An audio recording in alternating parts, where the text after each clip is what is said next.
Professzor úr, megtenne nekem egy szívességet? Meg. Foglaljon már helyet mellettem. Mert igaz, hogy nem régen vagyok itt, körülbelül 10-15 percet, de azóta a szünet nélkül tesz-vesz, jön-megy. Úgy pedig nehéz beszélgetni, hogy mindig ki kell szaladgálnom ön után. Egész nap ezt csinálom, hogy teszek-veszek. Szokatlan számomra, hogy le kell ülni valahova. Ennek köszönhető, ez ne haragudjon ezért rám. Azt egyébként mondták ismerősei, barátai, betegei, hogy nagy fába vágom a fejszém, hogyha én önnel diskurálni akarok, mert nyughatatlan természet ezt a szót, hogy szünet, mert a gyakorlatban nem ismeri. Igen, azt hiszem, hogy jó rátalált. Sokszor mondják is barátaim, hogy álljak már meg egy kicsit, mert ennek előbb-utóbb valami rossz vége lesz. Hát erre azt szoktam mondani, amit egy szívgyógyász, kardiológus barátom mondott, hogy többnyire nem a jéghoki játékosok kapnak infarktust, akik futkosnak szaladgálnak, hanem a drukkerek. Úgyhogy én inkább a játékosok közé tartozom, amit csinálok nekem, hát már elnézést, játék, és... Ez a sebészet, azért ezt áruljuk el, hogy Kulka professzor úrnak ez az igazi énje. Igen, az igazi énem, és ez egy olyan szakma, amiben az ember hazahozza magával a műtőből az aznapi gondot, és tervezi a holnapi gondot. Sajnálom is a családomat emiatt. Épp ezt akartam kérdezni, hogy ők vajon hogy tudják ezt a rettenetesen vibráló stílust elviselni, tudomásul venni, követni?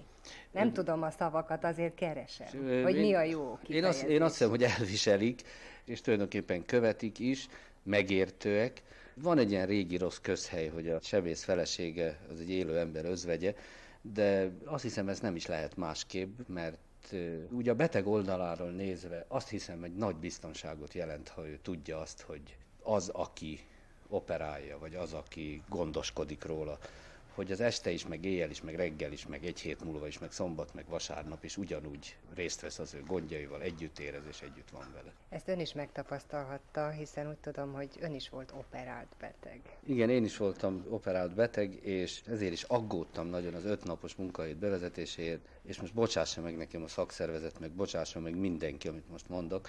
Én nem hiszem, hogy az egészségügyben, meg még biztos sok más szakmában, az 5 napos munkahét a beteg szempontjából nézve most már egyfajta megnyugtató biztonságot jelent. Képzelj el, hogy egy beteg az ő bajával fölhívja szombat délután telefonon az illető kórházat, rendelő intézetet, és ott vagy nem jelentkeznek, vagy azt mondják, hogy szabad szombatos, vagy nincs.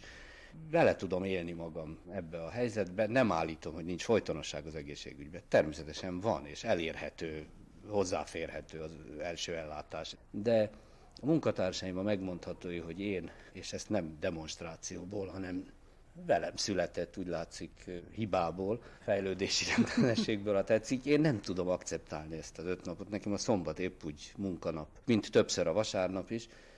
Nem tudom másképp csinálni. Megpróbáltam szabadságot kivenni, megpróbáltam szabadságra menni. Azt hiszem, hogy a 2 hét a maximum, amit úgy bírok ki, hogy közben viszek magammal azért vagy lektorálni valót, vagy közleményt írni valót, vagy terveket készíteni valót. Nem megy. Ez, mondom, ezt lehet, hogy egy ilyen velem született fejlődési rendellenesség, nem is ajánlom ezt én tulajdonképpen másoknak, de én minden percet sajnálok, amit szünettel kell eltöltenem. Valamilyen ok miatti szünettel kell eltöltenem. Ha a lift nem jön, amikor a műtőbe megyek, akkor tombolok, nagyon dühös vagyok. Biztos nincs igazam. Ha a kollégám 5 percet késik valami miatt, megszidom. Nem szeretnék a helyébe lenni. Igen. Azt mondják azonban, hogy ilyen másodperces haragjaim vannak, és tényleg hála Istennek. Azt hiszem, hogy ezért is tudok ilyen tempóba dolgozni, mert se haragot nem raktározok, se nem emlékszem arra, hogy 5 perc ezelőtt kire haragudtam. Úgyhogy az az érzésem, hogy ezt, én remélem legalábbis, hogy megbocsátják nekem ezt a tempót.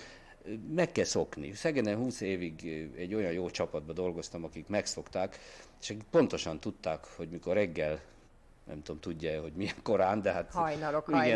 Hajnalán mentem a klinikára, akkor tudták pontosan, hogy ugye 3 lépcsőforduló volt az első emeletig, hogy minden lépcsőfordulóig egy dolgot el lehetett intézni. Hát most már kezdik, 3 év vagyok Pesten, most már Pesten is kezdik ezt megszokni. Nem becsülöm le, ne értse félre, nem becsülöm le azokat, akik tőlem valamit akarnak, és amikor megkérdeznek, hogy van egy negyed óra időm, akkor mindig azt szoktam válaszolni, hogy mondja az utolsó mondatot, vagy mondd az utolsó mondatot.